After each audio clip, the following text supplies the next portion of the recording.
Well, it appears that Gavin Newsom is facing some backlash after a recent interview that he had with commentator Ben Shapiro. Now, I know what you're thinking. Why in the world was Gavin Newsom even interviewing Ben Shapiro in the first place, right? So that's one of the criticisms that people have. But ultimately, the big criticism is that Gavin Newsom caved on particular issues that are important to people that support the Democratic Party and to those who support third parties.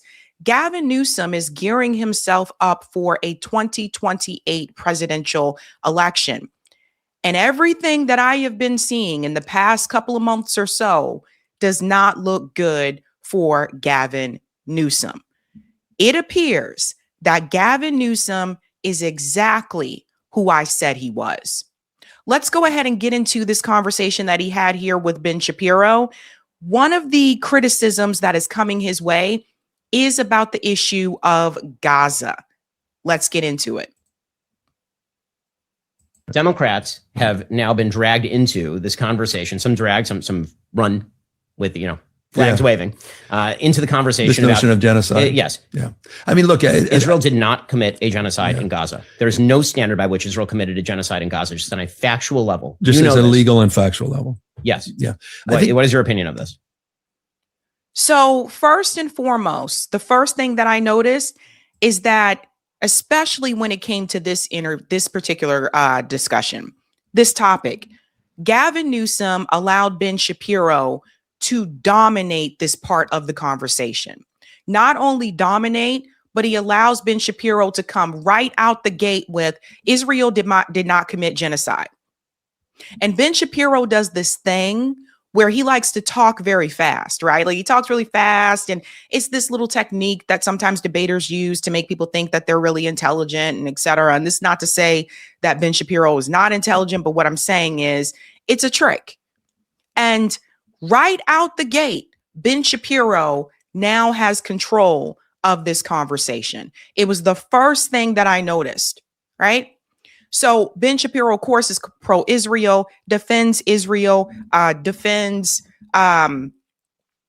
Israel, not just killing Palestinian people, but he also defends what's been happening in the West Bank. So you also got to remember, this is not just about Gaza. It's also about Israel going into the West Bank and stealing those homes. He is one of those people. He's a Zionist. He believes that the land belongs to them. So Gavin Newsom knows that. And Gavin Newsom either was not prepared for this part of the discussion, which I refuse to believe, or Gavin Newsom is playing this game. And I believe it is the latter. Gavin Newsom knew where Ben Shapiro stood on this issue. I do not believe that Gavin Newsom was not prepared. I believe that Gavin Newsom, again, is given a wink and a nod, not just to the Zionists, but also, of course, to the Israeli lobby. Now, he doesn't take money from AIPAC. We talked about that before a while back on the show. But what I did show you is that Gavin Newsom has donated money to AIPAC. And this is why I continue to point out it's not just enough to say this candidate doesn't take money from AIPAC. You have to look at everything that they are doing. Some of them don't take money from AIPAC, but they take money from other pro-Israel groups. Some of them don't take money from pro-Israel groups at all, but they might donate money to those groups. And some of them don't do either, but they still support the pro-Israel position. So you always have to look a little bit deeper. So listen to what Gavin Newsom says in the rest of this part of the conversation. My opinion is, I understand the tendency for people to make that, to assert that. Why? On the basis of the images and the proportionality as it relates doesn't mean genocide. No. And by the way, I agree with you. And international. Let's go back again. So like I said, he already lost control of the conversation when he let Ben Shapiro come in and say this. Democrats have now been dragged into this conversation, some dragged, some run with, flags waving, into the conversation this notion of genocide. Yes. Yeah. I mean, look, Israel did not commit a genocide in Gaza. There is no standard by which Israel committed a genocide in Gaza, just on a factual level. Just as illegal. Immediately takes control of it. And then two, don't forget that the genocide scholars declared that there is a genocide happening in Gaza. Gavin Newsom doesn't bring that up during this part of the conversation. He proceeds to go on and say this. A factual level. Yes. Yeah. What is your opinion of this? My opinion is stop. And I'm sorry to stop so many times, but this is another part that I noticed. Gavin Newsom, it is his podcast. He is the one that is doing the interview. Now, notice what just happened. Ben Shapiro has now taken control over the host position of the interview because he is now directing the questions back to Gavin Newsom when he says, what is your opinion of this? So now Gavin Newsom is the one who is being interviewed on his own show. One of the first things I noticed. Then he goes on to say this was just absolutely pathetic. I understand the tendency for people to make that, to assert that. Why? On the basis of the images and the proportionality. The tendency to assert that because of the images, right? And the proportionality. Also because of the numbers. It's not just the images. It's not just the proportionality. It's the numbers which are seriously undercounted. It is the rhetoric that comes directly from the Likud party. Like Gavin Newsom knows these things, but you got to remember who this guy is. He's not just the governor of California. He's also related to Nancy Pelosi by marriage. We're looking at someone that is a part of a political dynasty by marriage. And we all know where Nancy Pelosi stood on this issue. She was also very pro-Israel. So it's a family business, fam. It is a family business. Israel's still killing Palestinians right now in Gaza. That's still happening. We can't just talk about the images and the proportionality. We also got to talk about deliberately not allowing food and aid to come into Gaza. That's a death sentence. If you won't let people eat, they're going to starve. Let's go on. As it relates doesn't to mean genocide. No. And by the way, I agree with you. And international I'm not nationality. As ugly it shit relates doesn't to mean genocide. No. And by the way, I agree with you. See, again, Ben Shapiro's coming back in and says, doesn't mean genocide. Images and the proportionality. As it relates doesn't mean genocide. No. And by the way, I agree with you. And that's why Gavin Newsom is not going to be president for 2028. Okay.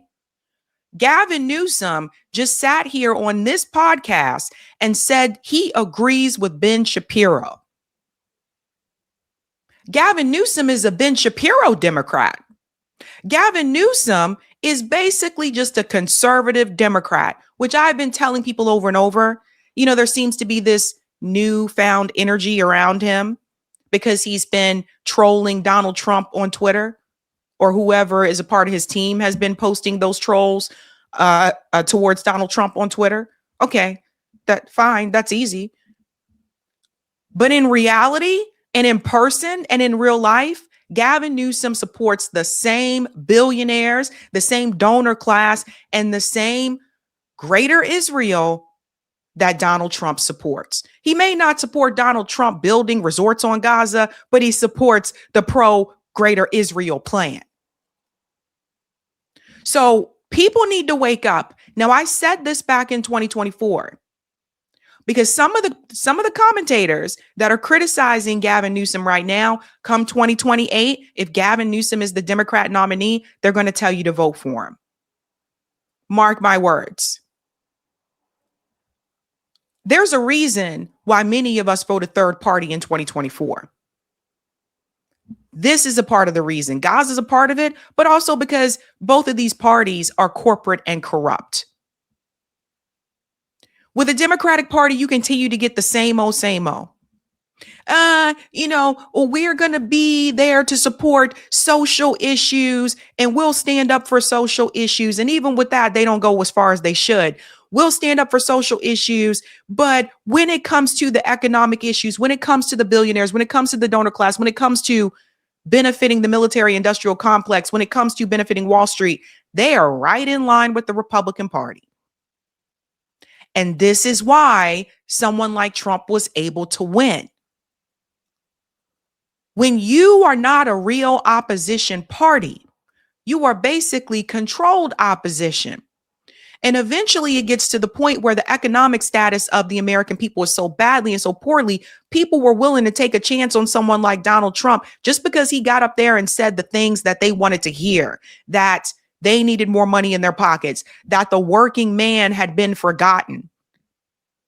Some people said they were willing to take a chance on a businessman instead of a typical politician. Going all the way back to 2016, I heard this from people's mouth directly to my face. The Democratic Party, they claim they want to win so badly in 2028, but they keep promoting and pushing these conservative Democrats like Gavin Newsom. The numbers show this is one of the things that hurt Kamala Harris's campaign, this issue. But Gavin Newsom just said to the world that he agrees with Ben Shapiro about genocide in Gaza. And that is why, one of the reasons, but that is why Gavin Newsom does not deserve to become president of 2028. And I'm not one of these podcasters who's going to change my mind in 2028 and tell you should still support him. When I say do not support candidates that take money from the Israeli lobby, that are pro-Israel, support Israel and the Greater Israel Project, that deny that there is a genocide happening in Gaza, I mean all of them, all of them. And I'm saying it now because come 2028, do not come to me and tell me, how dare you vote for a third party or independent candidate?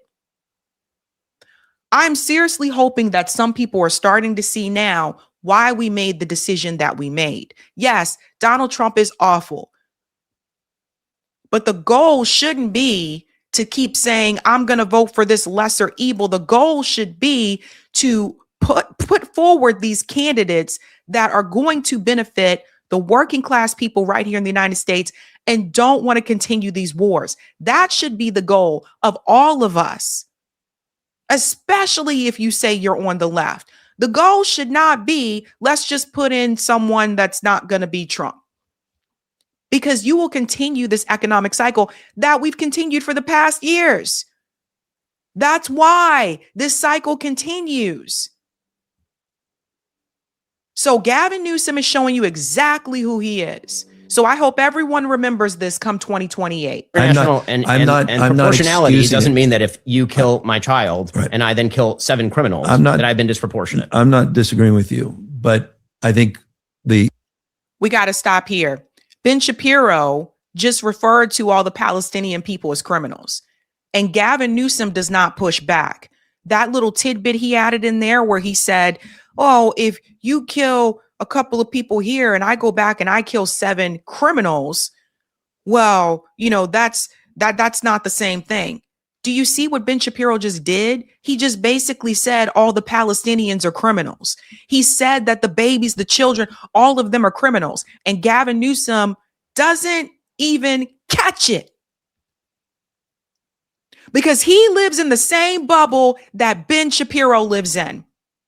Yes, one's a Republican and one's a Democrat. And I use the word Democrat lightly with him. But at the end of the day, they're part of the same class system. Ben Shapiro came from wealth. He came from a silver spoon. Gavin Newsom comes from wealth, despite what he tells you in these podcasts where he says, I was out there hustling. He didn't have to hustle. I believe Ben Shapiro's from California. Yes. Gavin Newsom. These people are loaded. They're part of the same class bubble. And that's why they would never fight for you. Let's continue on. but I understand that tendency on the basis of trying to reconcile the proportionate nature of how the war was ultimately conducted. And the devastation. I have a question. Why do you feel the need to create a permission structure for that sort of stuff? I mean, meaning it's not true. Yeah. Why not just say it's not true? Yeah, I don't know the definition, or I don't know the legal threshold. That's not my opinion, so I don't share that opinion. He can easily Google the definition, just like the rest of us have. Now, all of a sudden, someone who's been governor for years, someone who comes from a political family, all of a sudden doesn't know how to figure out what the definition of genocide is. Imagine that, folks. Do you know in the definition of genocide, it says the intent? It's not just destroying and killing an ethnic group or certain population of people. It is the intent to. Now, I know that. So you mean to tell me the governor of California, who's related to Nancy Pelosi, who was congresswoman, who was Speaker of the House, he doesn't know how to figure out the definition of genocide? So that's a cop-out. I don't know the definition. I don't know how to look that up. I'm not an expert here or anything. Gavin Newsom caved to Ben Shapiro. To genocide. I do not agree with that notion. But you do understand that if you accuse Israel of committing a genocide, that now puts Israel in the position of it should be a pariah state, because states that commit genocide should be pariah states. Yeah. So granting legitimacy to that position inherently. I'm not granting legitimacy. I'm just saying another thing to catch here. Right. So Ben Shapiro is basically putting Gavin Newsom in the hot seat and telling Gavin Newsom that you're basically putting Israel in a tough position. Because here's the thing, it's true. If you say that a state is committing a genocide, that really means that the world has the responsibility and the duty to act and to respond. And that's part of the reason why they don't want to say that. Two, Gavin Newsom says he's not an expert. He don't know the definition of genocide, but he also told Ben Shapiro that he agreed with him. He doesn't think Israel's committing a genocide. So which is it? Either you know what genocide is and you're just lying to your audience, or you don't know and you just don't know. But it can't be both. It can't be, I don't know what genocide is, but I agree with you, they're not committing a genocide. This is your future presidential candidate, ladies and gentlemen, Mr. Gavin Newsom, who people are out there just cheering, going rah, rah, because he makes mean tweets to Donald Trump. The devastation in Gaza, at the human level, you've got four kids. Of course, it's terrible. No, but I think it's also important to absorb that a little bit more. Just as it was sick, and we were clear in our condemnation, these people like me, as it relates to what Hamas did in that act of barbarism and terrorism. Yeah, but there's a difference between deliberate terrorism and. Yeah. Why does he have to bring up Hamas when he is talking about women and children intentionally starved and killed? So do you see, they all do this. They're like, well, I also think this is Gavin Newsom bending the knee to the Zionist entity, bending the knee to Ben Shapiro. He let Ben Shapiro come in and take this conversation over. He did not maintain control of the conversation. And this is a sign. I'm telling you guys now, big sign that Gavin Newsom, if he's doing this during an interview, what do you think he's going to do as president? Wartime collateral damage, of course. And if we refuse to acknowledge that reality, then we end up equating collateral damage. I have stronger opinions. It wasn't just collateral. Really? You think that Israel is targeting civilians? I think some of the double tapping issues. I have a lot of issues with how Bibi ultimately conducted the war. I personally do, and I have a lot of issues that are also painted on the basis of the conversation I had when a few weeks later, after October 7th, the way he talked about the Palestinians. I kept talking about Hamas. He kept talking about the Palestinians. I kept coming back to Hamas, and then ultimately how the war was conducted. Not saying it was a genocide. I'm not, but I have issues. What is the thing that he said? So again, he's saying he's not saying that it was a genocide, but he just told you that he doesn't even know the definition of a genocide. That's the game that Gavin Newsom is playing. Now, he said he has issue with the way that Bibi, Likud party, they talked about the Palestinian people. Well, if you took issue with that, then you would also know that their rhetoric not only is barbaric, but their rhetoric showed you their intent. And intent is a part of the definition of genocide.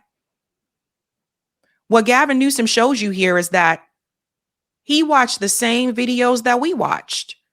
He saw the same videos of the way that they were mocking the Palestinian people, the way that they said, kill them all. He watched those same videos. But he's like, I don't know. Wouldn't call it a genocide. I don't know. That you particularly there was a dehumanization. I didn't like the way he talked about the Palestinian people. I just didn't. What is the specific? They can't come. I didn't. The specific. I don't want to get into the details. The reason I'm asking is because when you, now he doesn't want to get into the details. Now all of a sudden he doesn't remember because Ben Shapiro's sitting right there. You suggest that he is conflating Hamas and the Palestinians. He wasn't, and of course, it does lead to the conclusion. They were different. It wasn't. No. It was. I'm just saying the way he ultimately conducted it. I look back at that conversation. I reflect on rather that conversation. It doesn't surprise me, and I did not think it was proportionate. Okay, and I thought it was overwhelming, and the devastation and destruction breaks my heart. Okay, so they're talking in past tense as if Palestinians aren't still being killed. That's also intentional. President of the United States. Somebody invades from Mexico. They take several thousand American citizens. I get it. And by the way, they hold them all the way until the end of the war. Until the end of the war, their hostages being held. Don't get me wrong on any of this. I'm with you in terms of the ultimate accountability and bring. There we go again. I'm with you. He's with them. Bringing the hostages home. I like the clarity and conviction as it relates to getting all the hostages dead and alive home, and all of that. I'm not denying that. And by the way, Hamas still has not been extirpated in the areas where Israel has left them alone. And clearly this truce and détente is still a work in progress. There's been a lot of destruction. Well, because Hamas was supposed to be disarmed, and they didn't. Look, I'm crystal clear about Hamas. But the point is that crystal clear about Hamas. Right, but the point is that I think, and I'm also crystal clear in my love for Israel and my condemnation of Bibi. And there's a distinction. I condemn. And there he goes right there at the end, his love for Israel. Yeah, they all got to kiss. See how they all bend the knee? They all got to bend the knee. They all got to go and kiss the wall. So here's the thing. First of all, occupied people have a right to resist. That's why you won't see Gavin Newsom on this show. For those of us who know the law, you won't see him on those shows. People say, reach out to Gavin Newsom. You should interview him. He would never, I've never reached out to him, but he wouldn't come on here. 2, occupied people have a right to resist. They have a right to resist with armed force. That's international law, which is just interesting to me that all these people that have been in politics all these past years, all of a sudden just don't seem to know anything about anything. I don't know the law. I don't know what it says. I'm not an expert. When you're looking at a Gavin Newsom for 2028, you are looking at someone who is for the donor class. And I want to point this out as well. Shout out to Power to the People.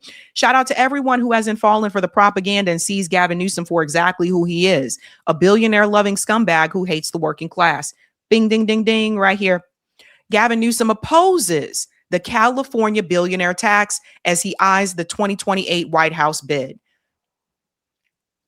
And if foreign policy is not your number one issue and domestic policy is your number one issue, this should also be problematic for you.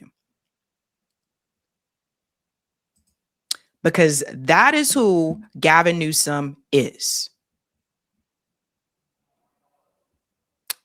Like I said, Ro Khanna supports this billionaire tax. The reality is, if Gavin Newsom is the nominee, Ro Khanna will get right in line and support him. They do the will of the party. Many do what they are told. People are also coming after him for his comment here about ICE. This is another one. Mason said, this is unbelievably stupid move from Gavin Newsom. ICE has a negative 17% approval rating across the board, and 74% of Democrats want ICE abolished. Grow an effing spine and stop chasing Republican moderates that don't exist. They all hate you. listen to what he says here for the ICE situation. One was a narrative that was immediately pushed by the Trump administration and Secretary of Homeland Security Kristi Noem that she was a domestic terrorist who was attempting to run over officers with her car and was legitimately trying, not just this officer, but multiple officers. That was the original statement. I said at the time, I thought that was untrue. And then your press office tweeted out that it was state-sponsored terrorism, which, I mean, Governor, I do have to ask you about that. Yeah. That sort of thing makes our politics worse. Yeah. And it does. Yeah. I mean, our ICE officers obviously are not terrorists. Yeah. A tragic situation is not state-sponsored terrorism. Yeah, I think that's fair. I mean, so does everybody see the problem here? All this agreement from Gavin Newsom with Ben Shapiro. So I know a lot of people out there think that Gavin Newsom's like this cool, laid back kind of dude or whatever. And they're like, yeah, he's trolling Trump. It's great. Woohoo. But at the end of the day, Gavin Newsom is not this revolutionary fighter, soldier or whatever that you want him to be. Gavin Newsom is a Ben Shapiro Democrat. I sounded the alarm a couple of days ago when he was praising Ronald Reagan. That's who Gavin Newsom is. He's not like this, lefty hero, great fighter person. And when you look at the elections and you look at what's really going on, check this out. Israeli American counsel to billionaire Haim Sabin. How do you buy and exercise influence over politicians in the U.S.? They say it out loud right here, guys. We had many sessions here about how important it is to get involved, to build a relationship with politicians, and to have access. And access and relationship can buy you influence, doesn't mean it's going to buy you. So you both master that. So can you share with us, I want everyone to learn today, how do you build a relationship with the politician? I know there is always money involved because that's part of the system, but the relationship is not always just about money, because to have the access and to have the relationship to create an influence, you need not just the money. So we have 4,000 people here. I want them to hear from the best, you and Miri, about how do you do that? Well, Miri and Sheldon Yizichro Baruch have been much more generous than me. So why don't you turn around and ask her that? I'm going to ask her, but you both made a lot of connection and made a big influence. Now what I gave is this. This is what they gave is this. But it's the same principle. I understand what you're asking. I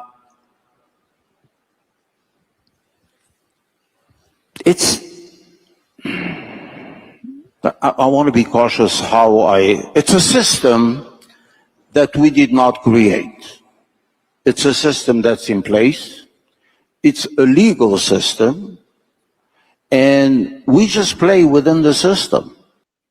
So you have Miriam Adelson here and you have Haim Sabin, who are saying the quiet part out loud. They play within the system. This is why I continue to say the system is what has to change. You can change all these different candidates. You can bring it. This person says they're going to fight. You can change all these different people throughout these parties, Democrat and Republican, right? But they are telling you that they play within the current system. So in order to prevent that or stop that, you have to change the system. So everybody remember this. The way the current system is designed, that's what they operate in. And that's what they play with. And remember that come 2028, when you start seeing all this money flow towards Gavin Newsom. Not to say he's going to take money from Mary Madison or Haim Sabin, but the point is he's going to be taking money from somebody. Because I don't remember Gavin Newsom running a grassroots campaign for governor of California. And he's already telling you he's against the billionaire tax. So what does that tell you?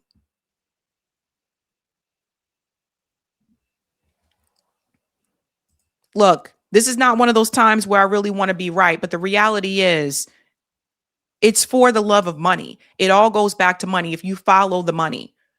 We change the money, you change the system. You remove corporate money, you change the system. You keep the money, the system does not change. The way that you fight back against this, I would say, at least on the local level, is you got to build dual power. You got to start organizing. You got to develop mutual aid networks. You have to get the people that you want in. A lot of times we're sitting back and we're basically selecting people that were already selected for us. Gavin Newsom didn't wake up one day and say, hey, I want to run for president. Gavin Newsom was selected. Selected. So you're picking someone that was already selected for you by the billionaire class, by the donor class, by the military industrial complex. So when you follow the money, then it all starts to make sense. You understand why things work the way that they work. The system itself has to change. But Gavin Newsom should be absolutely ashamed of himself. Everyone remember this come 2028. I'm saying it right now. Gavin Newsom is a Ben Shapiro Democrat. Hey guys, this was a Sabby clip. If you like what you saw, hit that like button and subscribe.